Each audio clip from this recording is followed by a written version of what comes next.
What if I told you the best crossover isn't the fastest one? Most players think breaking ankles is all about quick hands. Faster dribble, faster crossover, defender falls down, right? Wrong.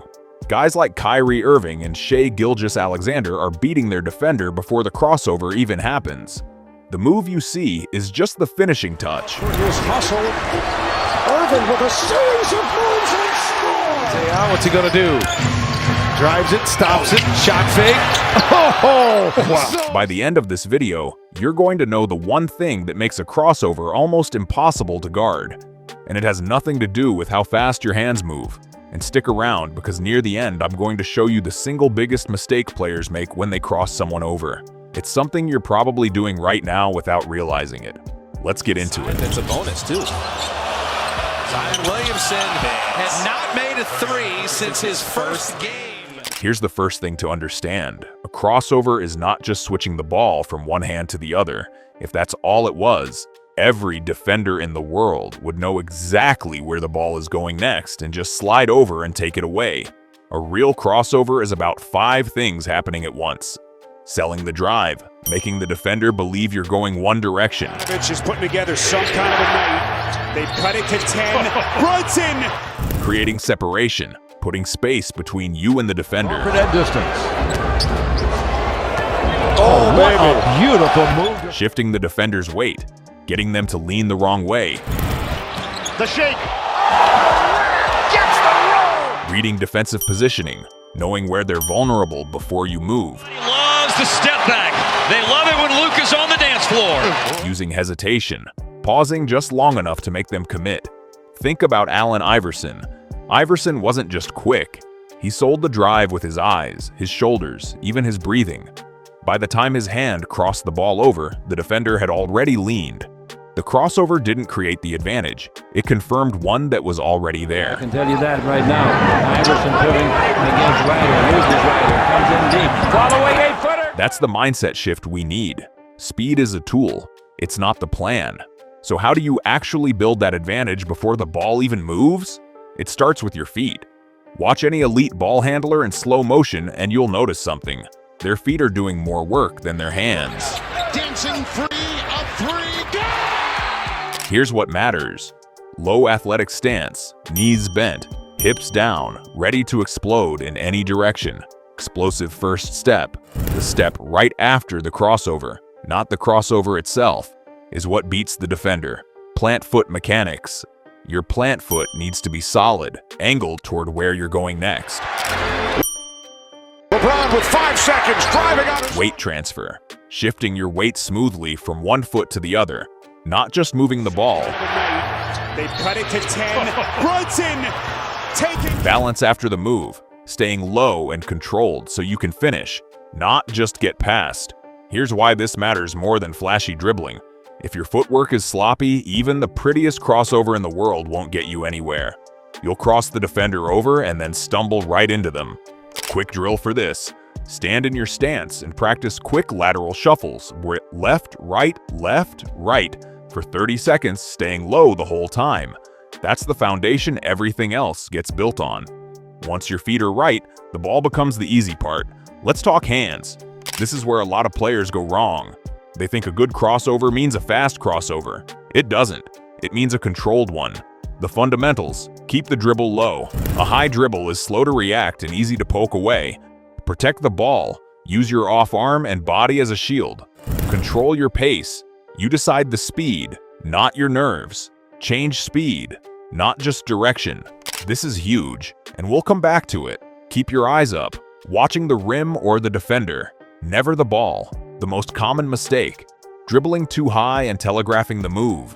Meaning, your body language literally announces what you're about to do before you do it. Defenders who've played real basketball can see that from a mile away.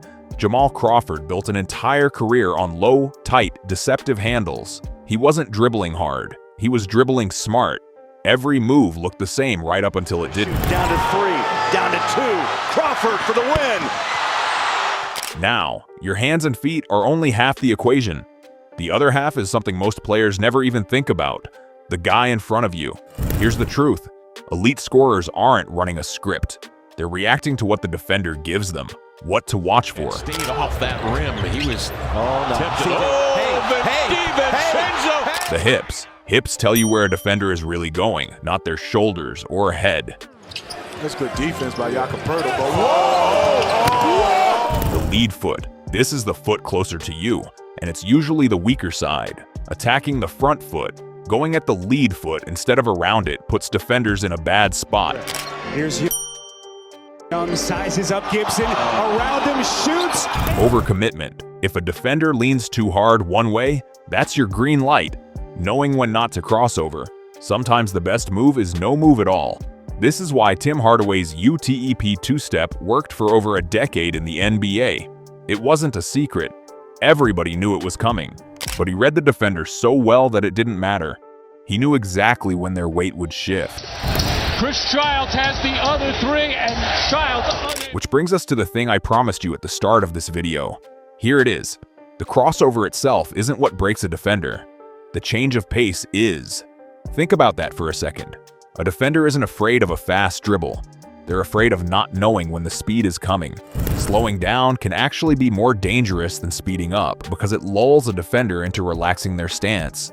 And a relaxed defender is a beatable defender. That hesitation you see from guys like Kyrie or SGA, that's not them being unsure. That's them setting a trap. They slow the rhythm down on purpose, wait for the defender's hips to settle, and then explode the instant that happens. Defenders don't react to speed. They react to rhythm. And once you understand that, everything about your game changes. Because now, you're not trying to be faster than everybody. You're trying to control the pace of everybody. That's the difference between a player who forces moves and a player who creates them. Alright, now let's put this into action. Here's a simple 4-part workout you can do on any court, anytime. Here's your challenge for the next time you're in a pickup game. Don't try to break anybody's ankles. Just focus on making one clean crossover at the right moment for the right reason. You'll be shocked how much easier it is to get past your defender when you stop forcing it. The next time you step on the court, remember, the best crossover isn't the flashiest one. It's the one that creates space. Not the one that gets the loudest reaction from the sideline, not the one that looks good on a highlight clip. The one that actually gets you where you're trying to go. And that's really what this whole channel is about. It's not about collecting flashy moves you'll never use in a real game. It's about understanding the why behind the move, so that when you step on the court, you're not just copying footage, you're making real decisions in real time, just like the pros do. So here's what I want you to do right now, before you close this video. First, hit that like button. It genuinely helps this channel reach more players who are trying to actually get better, not just look cool in practice. Second, if you haven't already, subscribe. We're breaking down NBA skills like this every week. Footwork, finishing, shooting mechanics, defensive stances, all of it. And you don't want to miss the next one. Third, and this one's important, drop a comment and tell me which move we should break down next. Hesitation move, Euro step, the step back. I read every single comment, and your suggestion could be exactly what we cover next. This channel is built around what you actually want to get better at, so don't be shy. And if you know somebody, a teammate, a friend, your kid, anybody, who's been struggling to get past their defender, send them this video. Sometimes all it takes is one new idea to completely change how you play. Alright, that's it for today. Go work on that rhythm, go trust your footwork, and I'll see you on the court.